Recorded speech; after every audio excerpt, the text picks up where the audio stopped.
നിങ്ങളുടെ നടപ്പ് ദ്രവ്യാഗ്രഹം ഇല്ലാത്തതായിരിക്കട്ടെ. ഉള്ളതുകൊണ്ട് തൃപ്തിപ്പെടുവിൻ. ഞാൻ നിന്നെ ഒരു നാളും കൈവിടുകയില്ല, ഉപേക്ഷിക്കുകയുമില്ല. പ്രിയപ്പെട്ടവരെ, ദ്രവ്യാഗ്രഹം വിട്ടകന്നുകൊള്ളുവിൻ. അത് സകലവിധ ദോഷത്തിന് മൂലകാരണമാണ്. ദൈവത്തിൻ്റെ വചനം നമ്മോട് പറയുന്നു, ഉള്ളതുകൊണ്ട് തൃപ്തിപ്പെടുവിൻ. ഞാൻ നിന്നെ ഒരു നാളും കൈവിടുകയില്ല, ഉപേക്ഷിക്കുകയുമില്ല. നമ്മുടെ പിതാവ് നമ്മുടെ ആവശ്യങ്ങൾ അറിയുന്ന ദൈവമാണ്. നമ്മളെ അവൻ കൈവിടുകയില്ല.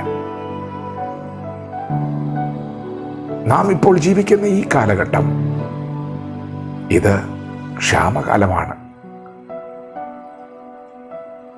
ലോകം മുഴുവനും വലിയ സാമ്പത്തിക മാന്ദ്യത്തിലൂടെ കടന്നു പോകുന്ന ഒരു സമയമാണ്. ആവശ്യ സാധനങ്ങൾക്ക് വിലക്കയറ്റം വന്നിരിക്കുന്നു. ഒരു സാധാരണക്കാരന് ഈ കാലഘട്ടത്തിങ്കൽ ജീവിച്ചു പോകുക പ്രയാസമാണ്. നിങ്ങളുടെ കയ്യിൽ 1000 രൂപയുണ്ടെങ്കിൽ സഹോദര, നിങ്ങൾ ആ 1000 രൂപയിൽ ഇലക്ട്രിസിറ്റി ബില്ല് അടച്ചു തീരുന്നത് കാണുന്നുണ്ട്. ഗ്യാസിൻ്റെ ബില്ല് അടച്ചു തീരുന്നത് കാണുന്നുണ്ട്.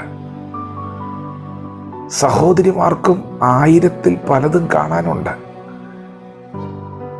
പല കാര്യങ്ങളും ആ പണത്തിലൂടെ നടന്നു പോകുന്നുണ്ട്. എന്നാൽ പ്രിയപ്പെട്ടവരെ, ഒരു ചോദ്യം ഞാൻ ചോദിക്കട്ടെ.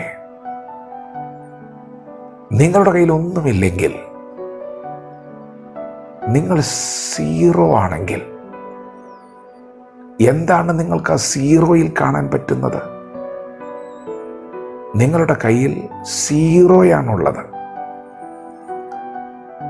അതിൽ നിങ്ങൾക്ക് എന്തെങ്കിലും കാണാൻ പറ്റുന്നുണ്ടോ? ഒന്നും കാണാൻ പറ്റില്ല. കാരണം 0 എവിടെയാണ് വിലയുള്ളത്?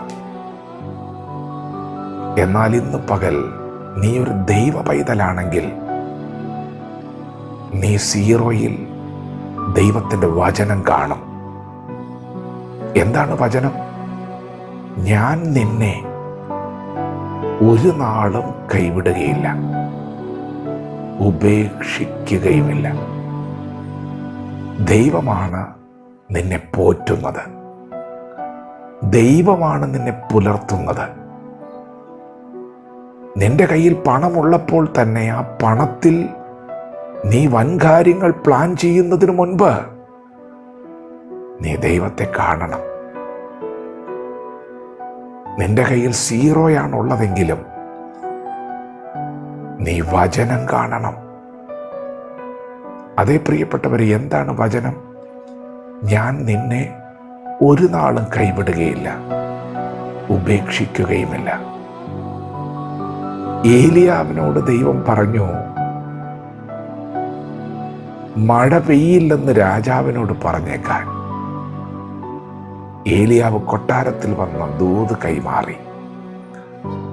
ദേശം മുഴുവൻ കൊടിയ ക്ഷാമമാണ്. എന്നാൽ ദൈവമാണ് ഏലിയാവിനെ വിളിച്ചിറക്കിയതെങ്കിൽ,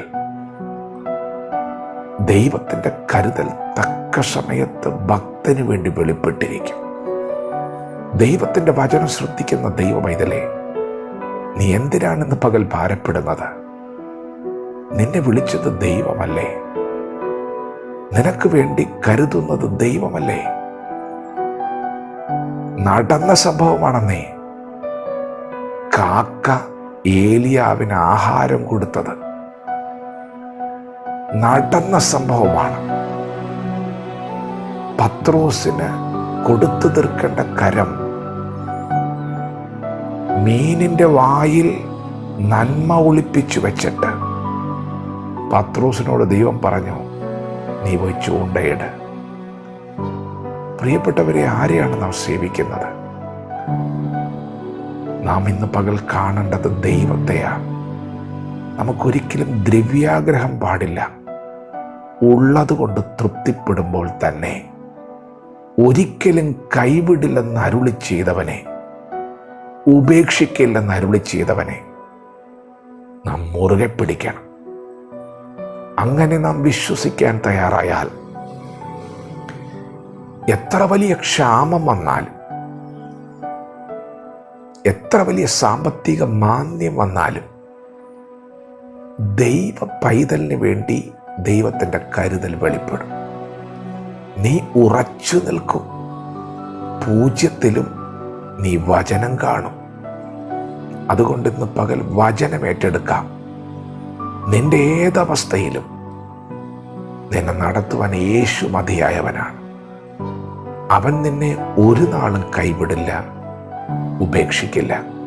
ദൈവം നിങ്ങളെ ഓരോരുത്തരെയും ഈ പകൽ സമൃദ്ധമായി അനുഗ്രഹിക്കുമാറാകട്ടെ.